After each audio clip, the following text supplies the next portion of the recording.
안녕하세요. 선생님, 미술사 신고전주의 근대미술부터 시작하도록 하겠습니다. 근대미술은 선생님이 고민을 조금 했어요. 어떻게 이거를 다 고대처럼 르네상스, 바로크, 로코코까지처럼 꼼꼼하게 다 이렇게 볼 것인가 말 것인가를 좀 생각을 해봤는데요. 그래도 간단하게 그 전체적인 흐름만 보면 돼요. 그래서 선생님 생각에는 하는 것은 좋긴 좋으나 굉장히 어렵게 할 생각은 없고요. 이거를 선생님이 그냥 이제 우리 미술사를 시작했기 때문에 이걸 이해하는 정도의 수준에서 근대미술 전체를 한번 이해하는 그런 시간을 갖도록 마음을 먹었어요. 그래서 구체적인 것을 아주 세세하게 하진 않겠지만 어느 정도의 설명은 꼭 필요하다고 생각합니다. 일단은요, 여러분들 근대 미술을 볼 때는 선생님이 이 시립미술관에 있는 그 연표가 있어요. 미술사 연표 여러분들에게 보여주고 있는데요. 이 미술사 연표에서 한번 들여다 볼게요. 우리가 이때까지 공부했던 건 르네상스, 바로크, 로코코 여기까지였죠. 이렇게 공부했어요. 근데 이제 우리가 공부해야 될 부분이 1700년대 이후 그리고 1800년대 그 사이 여기 19세기 1800년이면 19세기죠. 1700년도면 18세기입니다. 요 사이 일어났던 일들이 선생님이 아까 보여줬던 동영상에 나오는 프랑스 혁명입니다. 그래서 그 혁명을 중심으로 일어난 미술, 그래서 근대 미술이라고 하고요. 연표마다 조금 그 설정이 다르긴 한데 선생님은 이 근대 미술을 어디까지로 보냐면은 여기 후기 인상주의까지 선생님이 보려고 해요.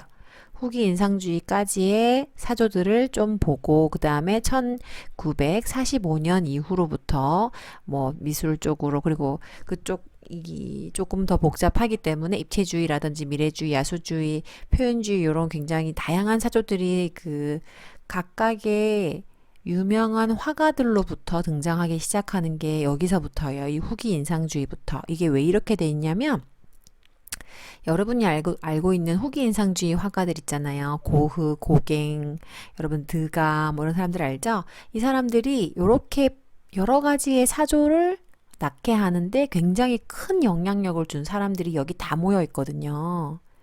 그래서 이 사람들로 인해서 표현주의도 생기고 예를 들면 뭐 고흐라든지 아시죠?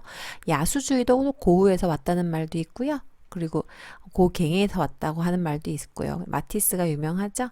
표현주의는 여러분 추상미술 말하는 거 후기 인상주의, 색깔, 색점 이런 거 막 유명하게 중요하게 생각하던 사람들에 의해서 표현주의 생겼고요.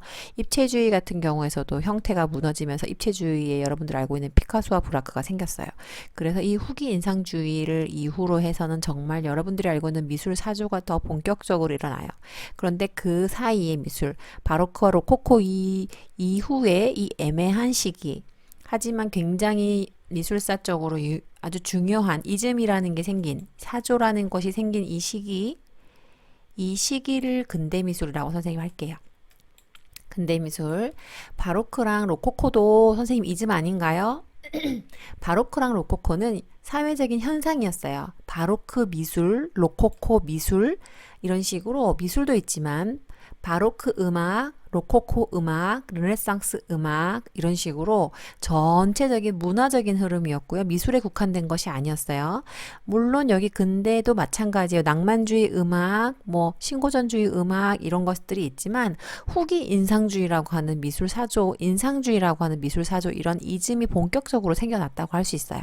그래서 그 이후에 표현주의라든 1905년도 즉 20세기 초반 20세기 초반부터는 어떤 사람들은 여기서부터 현대미술이다 라고 하는 사람들이 있고 이 이후 것이 현대미술이다 라고 하는데요. 선생님은 여기 이 부분을 통틀어서 이렇게 요 부분 그림이 없어지네요. 여기 1945년도까지 이 미술들 1945년들까지의 미술들 여기 이 정도까지를 해서 선생님이 또 한번 나눌 거예요. 그래서 이즘이라고 하는 것이 태동되었던 우리 고전주의, 신고전주의, 낭만주의, 사실주의, 인상주의, 후기 인상주의는 전체적으로 함께 묶어서 공부하도록 하겠습니다. 자, 근대 미술의 태동 선생님과 한번 볼게요. 근대 미술의 태동에서 가장 중요한 것은 이 프랑스 혁명과 산업혁명입니다. 여러분들 많이 들어봤기 때문에 이제는 그걸 언급하지 않겠습니다. 기계 생산 공장의 어떤 발전, 그리고 대량 생산이 되는 구조, 그리고 프랑스 혁명은 사람들 인권, 개인의 민주주의적인 사고, 개인 의식 고취 이런 것 때문에 미술 또한 많이 발전했다는 것을 여러 번 얘기했죠. 넘어가시면 근대 미술에 대한 개념 정의를 조금 할게요. 근대 미술은 그 전의 미술과는 다르게 19세기 미술 전체를 말해서 1800년도, 좀 앞으로 가면은 1780년도 그 정도부터 1800년 전체, 그러니까 1900년 되기 전 정도, 그죠? 1800 한 뭐 95년 뭐 이 정도겠죠? 99년 이 사이의 미술 전체를 말하고요. 근대 미술이 등장하게 되는 그 사회적인 상황인 프랑스 혁명하고 산업혁명에 따라서 사회가 변화하면서 사람들이 정말 똑똑해졌죠. 프랑스 혁명 하면서 사람들이 아까 선생님 영상 보여줬던 이유가 선생님 세계사를 가르치려는 게 아니라 미술은 그 사회 문화를 반영하기 때문에 자아의식이 고취되었고요. 그런 자아의식이 고취되면서 민주주의로 발전되는 것이 미술에서도 민주주의가 생기는 거죠.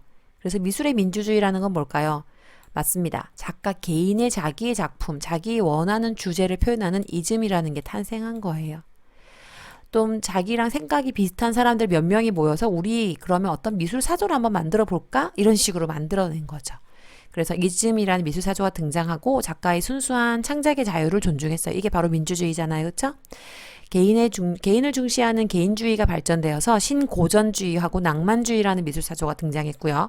예, 이 사조들의 주제는 그 개인의 어떤 사상을 중시하는 거예요. 굉장히 중요한 거예요. 개인의 사상 중시, 사상. 그리고 도시의 풍속을 중시해서 풍속을 기록으로 남기는, 그리고 기록으로 남기면서 자기의 사상을 조금 반영하거나, 사실주의 사상이라는 건 뭘까요?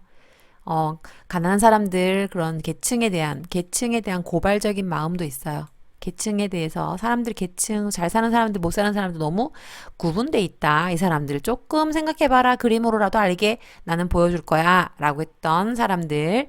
그리고 카메라 나왔으니까 이젠 나는 도시 풍속을 카메라로 사진 찍는 것처럼 하지만 거기다가 내가 생각하는 미술이란 어떤 건지 표현하고 싶은 색점이라든지 뭐 색면이라든지 이런 걸 좀 더 강조해서 그릴래 하는 인상주의 등장. 그래서 요런 이즘이 등장했는데 대표적인 이즘들이 요 네 가지의 이즘이죠. 사실 뭐 자연주의도 있고 신고전주의, 이거 낭만주의 이외에도 사실주의, 인상주의 이외에도 있지만 거의 이 네 가지 부류에서 조금씩 발달하는 거예요. 여기다가 자연주의하고 자연을 많이 그린 자연주의하고 신인상주의하고 후기인상주의를 합치면 거의 나온다고 보겠네요. 이즘 19세기 근대미술. 이 19세기라는 거는 사실 그 여러분들 아까 봤던 동영상에서도 나와 있지만 그 당시의 미술과 사회 구조와의 관계를 보여주고 있어요. 올림픽이 일단 그때 시작됐고요. 그리고 정치 시작이 아니고 이거를 뭐라고 할까 더 발전됐다라고 해야 되지. 옛날 그리스부터 있던 것이 다시 더 부활해서 더 훨씬 더 많이 발달. 그리고 정치, 혁명, 선생님 프랑스 혁명 얘기해줬죠. 러시아 혁명도 이때 조금 더 이후에 나타납니다. 여기저기서 혁명이 빵빵빵빵 터집니다.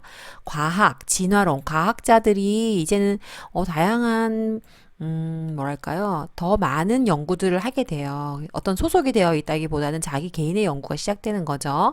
그래서 뭐 누가 시켜서 하는 연구가 아니라 자기들이 하고 싶어서 여러 가지 연구를 합니다.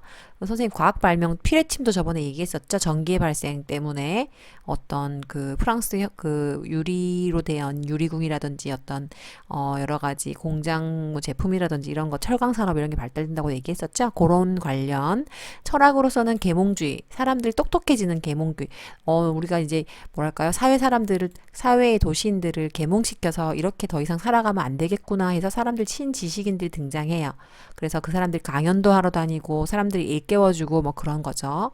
그런 계몽주의가 생기고요. 합리주의라고 해서 좀 이성적으로 생각하자라고 하는 철학사조가 생깁니다. 그래서 뭐 칸트라든지 여러분들 이런 사람들이 생기면서 철학도 굉장히 많이 발전해요.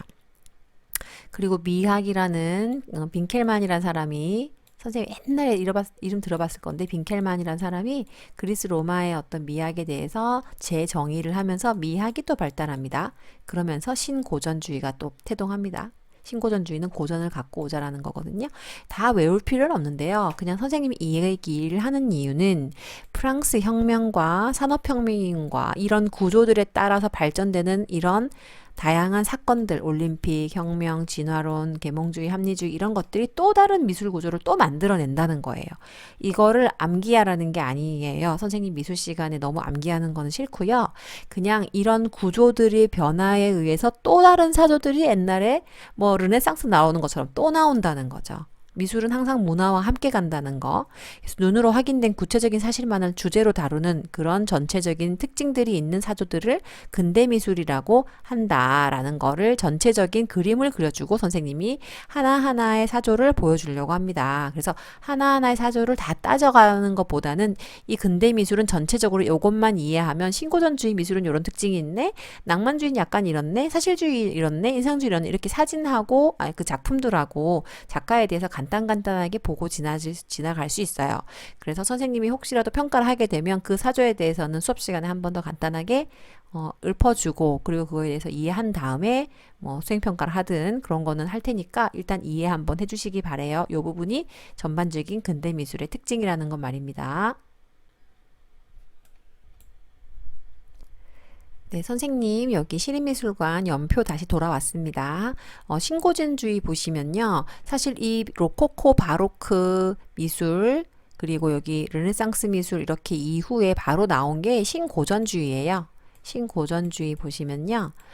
여기 이 낭만주의보다 조금 더 빨리 나와요. 이 연표에선 이렇게 그림에선 여기가 먼저 튀어나와 있지만 신고전주의가 낭만주의보다 조금 더 빨리 나와요. 그 중요한 작가로는 다비드하고 앵그르라는 사람이 있는데요. 이따가 선생님이 또 그림 보여드릴게요. 다비드하고 앵그르라는 사람이 있었는데요. 이 신고전주의 특징 한번 볼게요. 로코코 미술에 지나친 기교. 선생님 마지막으로 로코코 엄청 장식이었잖아요.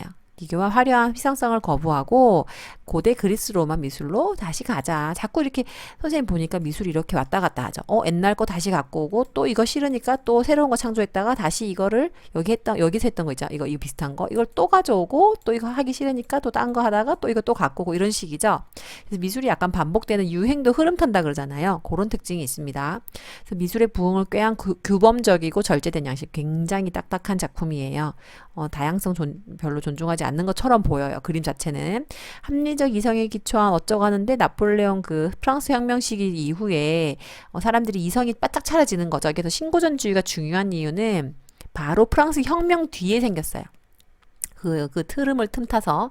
그래서 프랑스랑 그런 유럽의 혁명들이 한두 가지가 아니었거든요. 여러 개의 혁명들이 있었는데 그것을 반영하는 그림들이 많아요. 그래서 이 중요한 부분은 프랑스 혁명기의 역사적 상황을 기록하듯이 똑같이 묘사해요. 이전까지는 인상주의 때 사진기가 태동하기 때문에 이때까지는 아직은 사진기는 있지만 사진 자체는 없어요. 그래서 기록적인 그림들을 남기거든요. 그래서 혁명기 상황을 그림으로 묘사하고 제일 중요한 건 도덕적인 메시지를 남겨요. 그래서 어떤 계몽하자, 사람들아 정신 차려라. 어떻게 보면은 작가가 그런 주제가 바로 도덕적인 메시지 전달이라고 볼 수 있어요. 제일 중요한 건 고전주의에서 단어 하나를 찾아라 그러면은 도덕적인 메시지를 전달하겠다. 이거예요. 프랑스 혁명기 역사적 상황을 묘사하면서 도덕적인 메시지. 야, 우리 흥청망청 살지 말고 절제된 삶을 살자. 그리고 너네들 이제는 좀 정신 차려야 해. 막 궁궐에서 그렇게 술 먹고 놀고 그러면 안 돼. 이런 느낌인 거예요. 알겠죠? 그래서 여러분들 신고전주의 알면 있잖아요. 많이 시작된 거예요. 이 고전주의에 대한 이해가. 그래서 일단은 프랑스 혁명 이후에 생겨났기 때문에 사람들아 정신 차려라 하는 개념의 그림이라는 거. 자, 그렇다면 선생님 낭만주의는 뭘까요? 낭만주의 보겠습니다. 같이 봐야 돼요. 낭만주의하고 신고전주의는. 낭만주의는 뭐냐면은 신고전주의하고 조금 찰나로 시작됐어요. 낭만주의는 약간 다른 거예요. 어떤 거냐면은 신고전주의하고 살짝 반대되는 느낌이 있어요. 이렇게 반대라고 느껴질 게 이렇게 살짝. 신고전주의가 굉장히 딱딱하고 계몽하자. 계몽해 이 사람들아 정신 차려.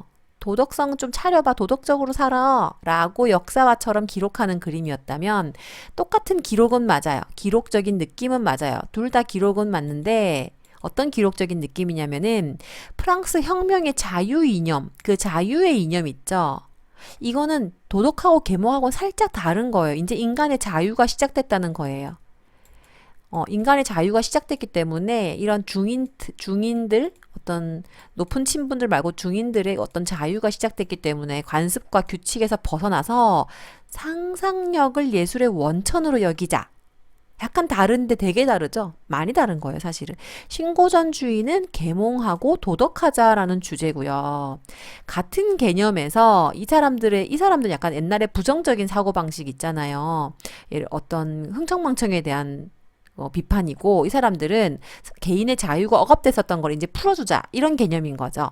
그래서 이거는 되게 딱딱한 그림들이 많고 똑같이 사실적으로 그림에도 불구하고 이 낭만주의의 작품들은 자유로운 구도와 역동적이고 정열적인 감정의 표현이 이 작품들의 특징이다라고 나와 있어요.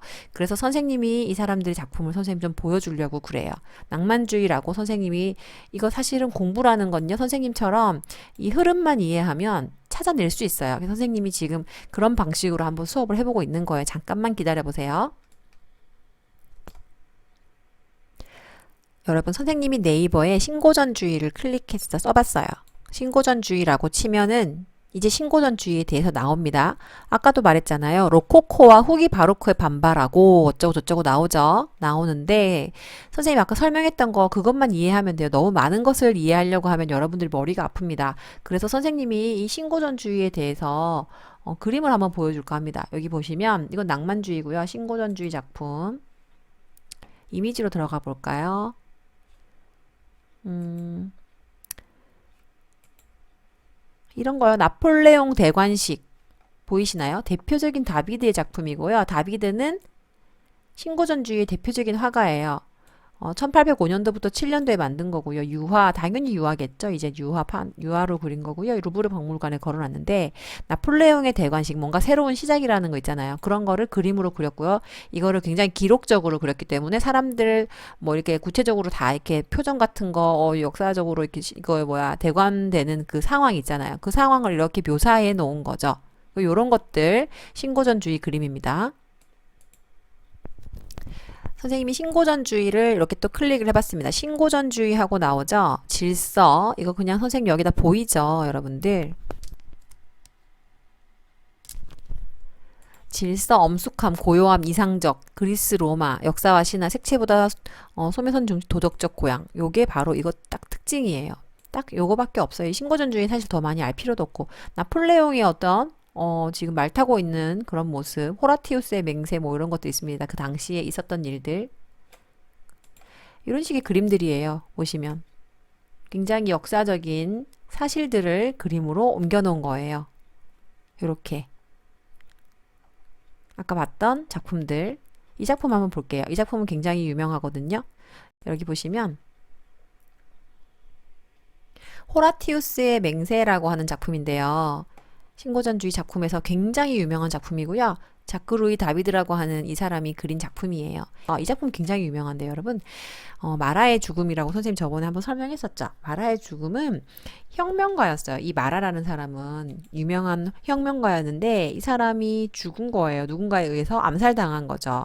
그래서 이 사람을 다른 사람들한테 약간 성스럽게 표현하기 위해서 약간 뭐랄까요? 성직자의 모습처럼 묘사해서 이 사람이 가지고 있던 이 사람과 이 사람을 그렸던 어떤 다비드의 사상이 같았거든요. 급진주의. 그것에 대한 사상을 다비드가 표현한 거예요. 그러니까 이 마라를 통해서 자기의 정치적인 사상을 표현을 한 거죠. 그림으로. 그래서 이런 다비드의 작품, 아까 호라티우스의 맹세랑 나폴레온 대강식, 마라의 죽음 요 세 작품이 굉장히 유명합니다. 그래서 정치적인 특징이 정치적 상황을 표현했다. 요게 바로 특징입니다. 그래서 그 정도로 신고전주의에 대해서 이해를 하면 될 것 같아요. 굉장히 엄격했다는 거. 그리고 또 다른 작가로는 앵그르라는 사람이 있어요. 앵그르 선생님이 한번 쳐볼게요. 자, 앵그르라고 치면은요, 이렇게 나옵니다. 이렇게 보시면요, 와, 앵그르가 그린 작품이에요. 이 사람도 누굴까요, 여러분들? 신이 되고 싶었던 왕후 장상 누굴까요? 나폴레옹이죠? 여기 보시면 나폴레옹 그죠? 나폴레옹이라고 적혀 있죠? 이거는 아까 전에 다비드하고 굉장히 같은 시대의 사람인 앵그르예요. 그 앵그르가 나폴레옹의 모습을 이렇게 신처럼 만들어 놨어요. 요런 엄격함, 그리고 굉장히 사실적이고 역사적인 기록, 있었던 사람에 대해서 그림으로 그리는 거죠. 그래서 요런 특징들이 그 신고전주의 작품이라고 볼 수 있어요. 그래서 딱히 그 이상으로 공부를 할 필요도 없을 것 같아요. 선생님 생각에. 앵그르 작품 또 보여드릴까요? 여기 보시면 이 작품. 이 작품은 용녀라고 하는 작품인데요. 용녀 이거 아니고요. 발팽송의 용녀고요. 굉장히 사실적으로 사람을 그리고 옛날에는 대상을 어땠나요? 앞에서 그리거나 하지요. 근데 이건 어땠습니까? 뒤에서 뒷모습을 그렸죠. 요렇게 사실적인 그 사람 그 자체를 똑같이 그리는 거 있죠. 이게 신고전주의 앵글의 작품의 특징이었었어요. 그래서 이 사람 작품 중에 또 오달리스크라는 게 유명한 게 있는데요. 여기 보시면 요것도 있네요. 요것도 앵그르 작품 이런 식으로 뭐랄까요 굉장히 딱딱하면서 사실적이면서도 굉장히 세련되게 그리는 그리고 이 작품 있네요. 앵그르의 오달리스크라는 작품인데요. 이 여인의 모습 굉장히 사실적으로 아주 매력적으로 표현했고 피부결 같은 이런 것들을 많이 섬세하게 표현한 그런 작가예요. 남자님 이런 부분에서는 당시의 사회상을 조금 읽을 수 있을 것 같아요. 그래서 그 신고전주의의 특징은 아까 전에 보셨듯이 고요하고 이성적이고 정적이고 도덕적이고 작가는 다비드 앵그르 엄숙한 작품을 굉장히 많이 그렸고 정치적인 사건을 그림으로 많이 그렸다. 이게 가장 중요한 핵심 포인트고요. 그림의 스타일 정도와 작가 2명 정도 기억하면 될 것 같습니다. 선생님 아까 설명했던 낭만주의에 대해서 좀 볼까 하는데요. 낭만주의에 대해서 보여드리면 이 외젠 들라크루아라고 하는 사람이 대표적인 낭만주의의 화가이고요. 이 사람 말고 제리코라고 하는 사람도 이따가 보여드리겠습니다.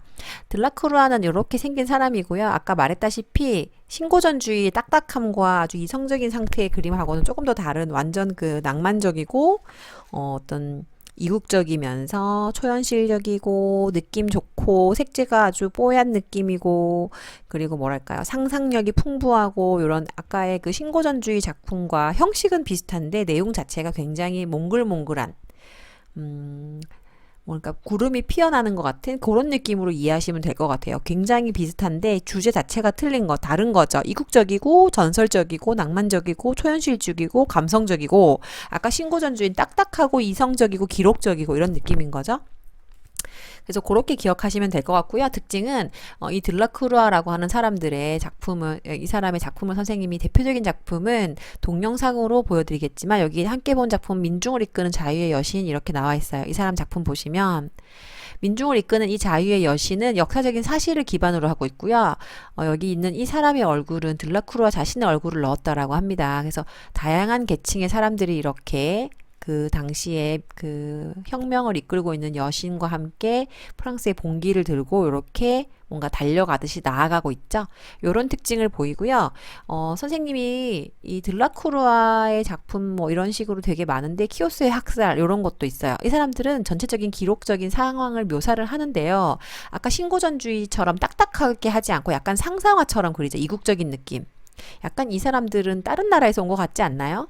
약간 뭐 이렇게 뭐 옷도 약간 특이하게 입고 있고 이국적이라는 거는 그 당시에 서양의 그 뭐 프랑스라든지 그런 특징적인 느낌 그런 느낌이 약간 터키적인 느낌 있죠. 동양적인 느낌 좀 들어가 있잖아요. 그리고 뒤에 있는 배경이 어때요? 막 날려버리고 막 폭풍우 치고 있고 이게 뭔지 알 수 없잖아요.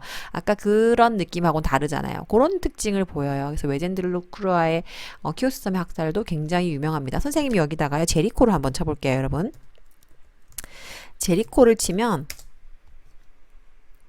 딱 보시면요. 프랑스의 화가라고 하죠. 이 제리코의 작품은 아까 전에 들라크루아의 작품하고 같은 형식인데 다르죠.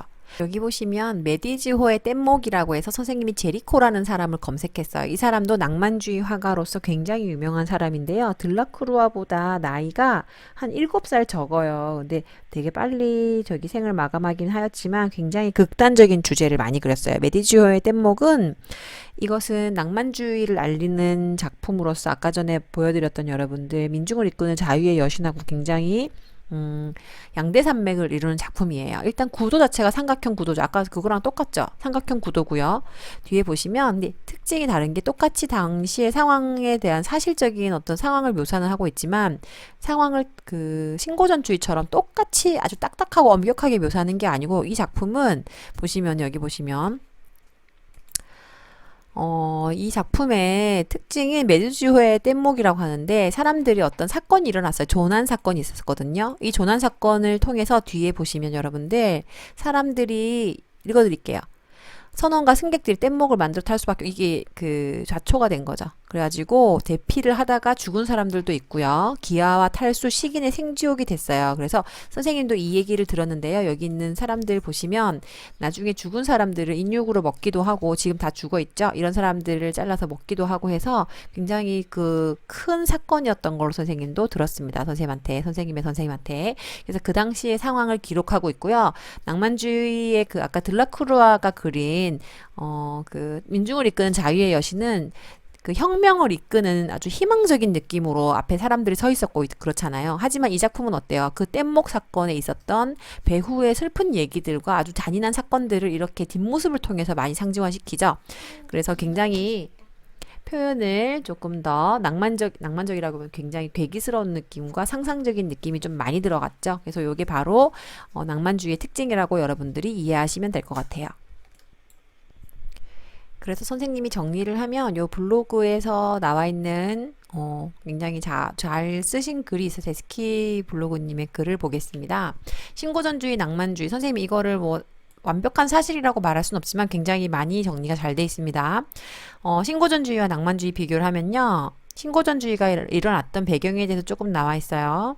로코코가 너무 극단적이고 퇴폐적으로 흘러가서 신고전주의라는 엄격하고 도덕적인 그런 양식이 탄생했고 그런 상황이었다는 걸 설명하고 있고요. 아까 말했던 선생님 계몽주의 나와 있죠? 계몽주의 같은 사조들이 생기고 다비드가 당시에 어떤 그 뭐랄까요? 로마 건국 역사를 그림으로 이렇게 표현하면서 이렇게 시작을 해서 아까 말했던 다비드의 호라티우스의 맹세 해가지고 죽음을 맹세하는 삼형제 해가지고 이런 균형 잡히고 굉장히 사실적이면서 당시의 어떤 사실 같은 것을 기록하거나 그리스 로마의 어떤 그 고전적인 얘기들을 그림으로 표현한 건 이런 작품들을 많이 신고전주의가 딱딱하게 그렸어요. 굉장히 또 나와 있죠. 깨끗하고 정확한 형태, 이상화된 아름다움과 균형 잡힌 구성을 사진과 같이 정확하게 묘사를 한 앵그르 작품은 신고전 양식의 정점 굉장히 잘 그렸죠. 이거 보세요. 선생님 이 작품을 사람들이 좋아하는 이유가 이 실크 천의 옷감과 이 레이스를 너무 잘 표현한 거예요. 그래서 너무너무 잘 표현했다. 금색 같은 거, 이런 거. 그래서 이 사람 작품 굉장히 유명하고요. 사실주의 극치를 보여줍니다. 에디지오의 뗏목이라고 하겠습니다. 그 어떤 아까 말했다시피 그 조난된 사건, 바다에서 조난된 사건에 의해서 그 어떤 내용을 기록한 것을 읽은 다음에 작가가 그림으로 상상해서 그린 작품. 이게 바로 메디주호의 뗏목이고요. 당시에 비극적인 조난 사건 있는 그대로에 있었던 일을 그대로 재조명하면서 똑같은 걸 사진 찍을 수 없었으니까 이 작가가 상상을 한 거죠. 그래서 신고전주의와 결별하는 상상력의 산물. 바로 낭만주의 작품.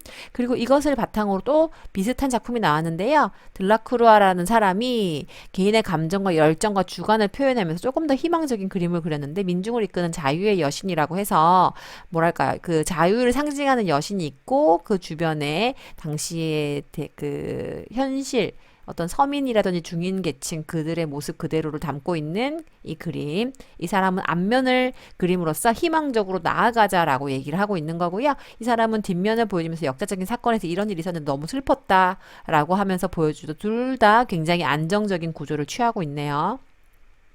그래서 강렬한 색조 이런 게 바로 낭만주의 격정적인 느낌 들라크루아의 작품이 이렇다고 합니다. 선생님 말했지 이국적이라고 상상적이라고 굉장히 약간 초현실주의 작품 같기도 하고요. 굉장히 묘하죠.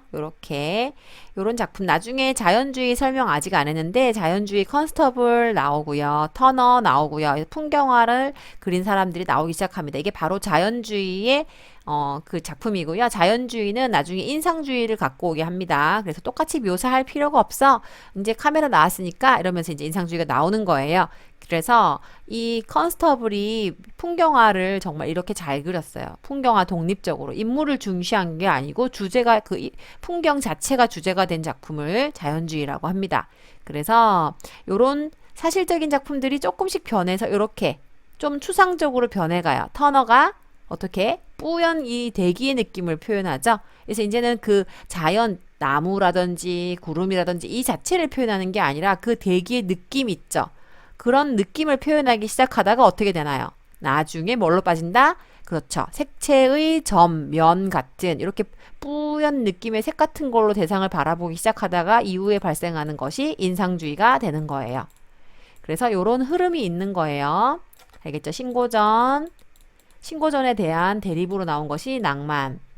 낭만주의에서 어떤 배경으로 나왔던 것들, 그리고 그 자연의 풍경들, 이것들이 자연주의의 어떤 나무라든지 구름이라든지 이런 표현이 됐고, 자연주의의 어떤 모습들을 좀 더 색채라든지 색점 같은 거, 그것의 인상 같은 조형 요소와 원리로 본 것이 인상주의예요.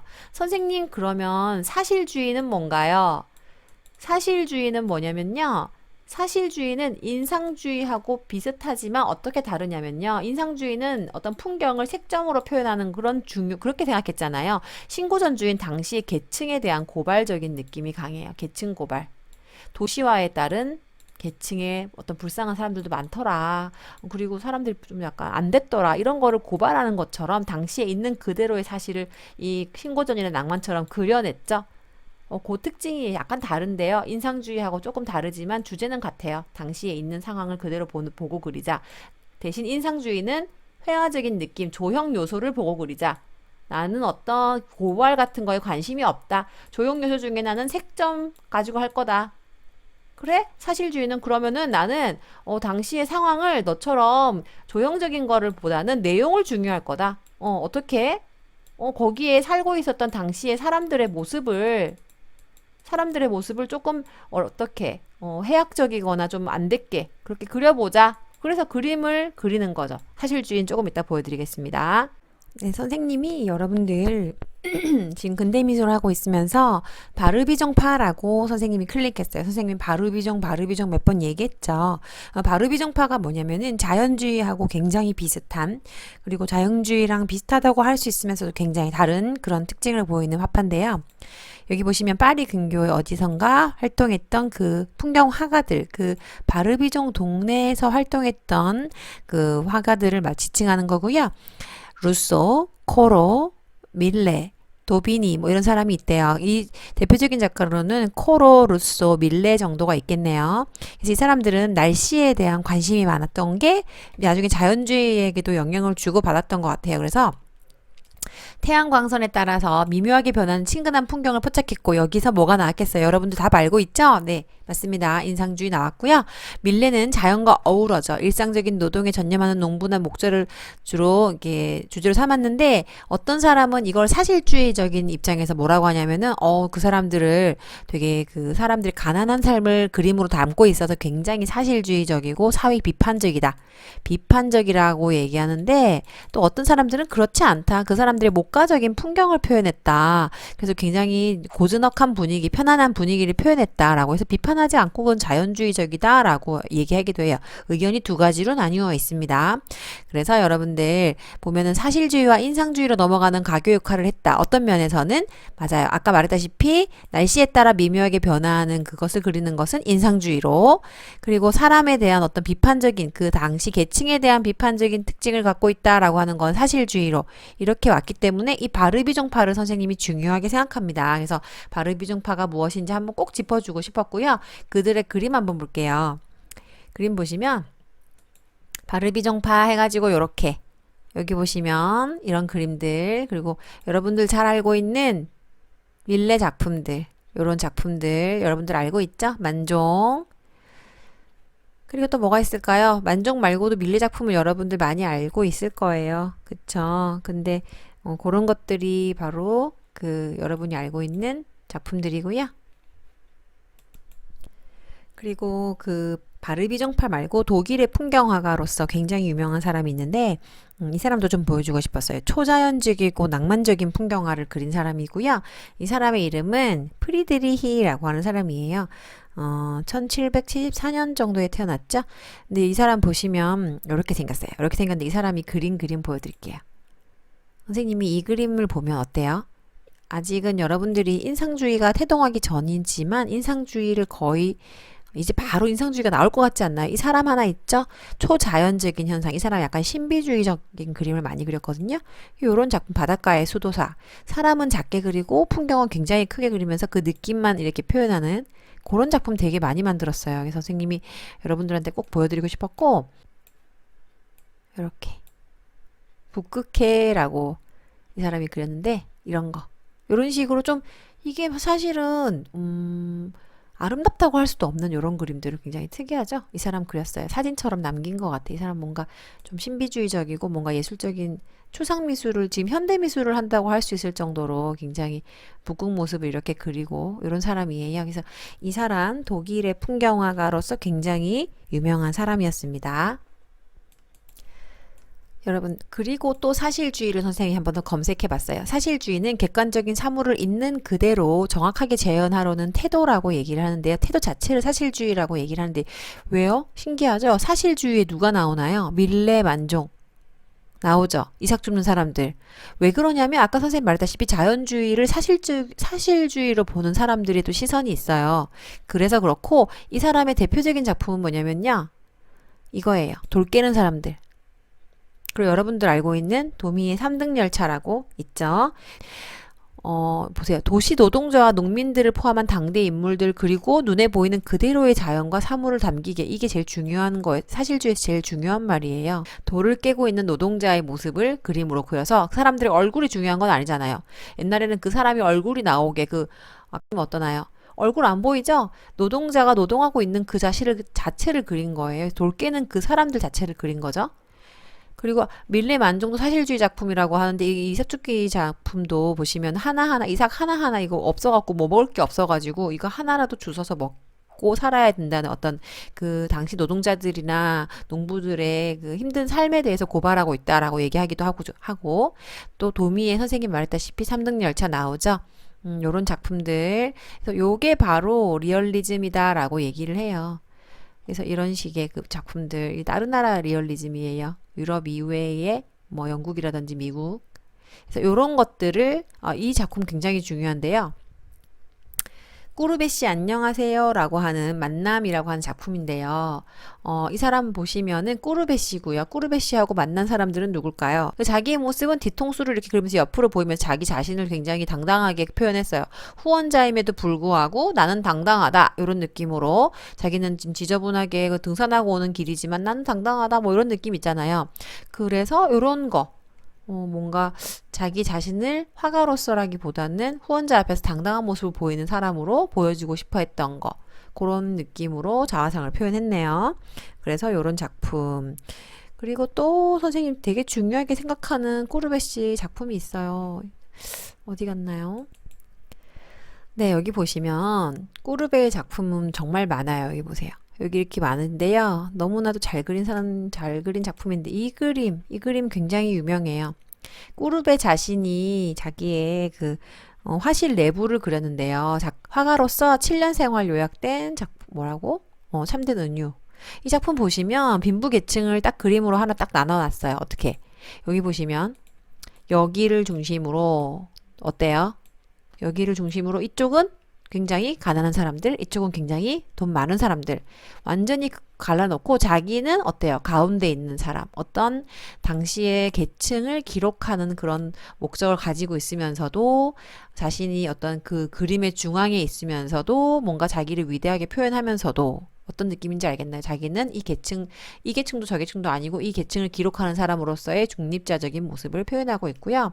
당시의 사람들 어때요? 이 사람들의 모습은 굉장히 자유롭고 풀어져 있는 느낌이고 이 사람들은 딱딱하게 서 있거나 되게 경직된 느낌이죠. 그래서 자기의 어떤 보통 그 시민하고 그 지식인들 사이에 되게 대립적인 양분적인 그런 느낌을 표현하고 있습니다. 그리고 자기를 어떤 그 두 가지 세계를 연결하는 중개자로서의 그런 역할 갖고 있는 것처럼 굉장히 높은 위치처럼 여기다가 왜 여성의 뭐 누드를 그렸는지 모르겠지만 당시에 이런 것들이 좀 여성의 어떤 지위를 아직은 높이 보지 않았다라는 거 선생님이 느껴지기도 하고 그런 생각이 듭니다. 그래서 이 어린아이를 이쪽 여기 쪽에 그렸다는 거는 아직은 이 사람들이 어떤 잘 살지는 못하지만 희망적인 느낌이 있다라는 걸 보여주고자 하는 느낌으로 와닿는다고 하네요. 그래서 요 누드는 이쪽에 서 있잖아요. 이건 뭘까요? 그 귀족들이나 돈 많은 사람들이 가지고 있는 어떤 요런 사치와 향락 요런 거 조금 담을 수도 있고요.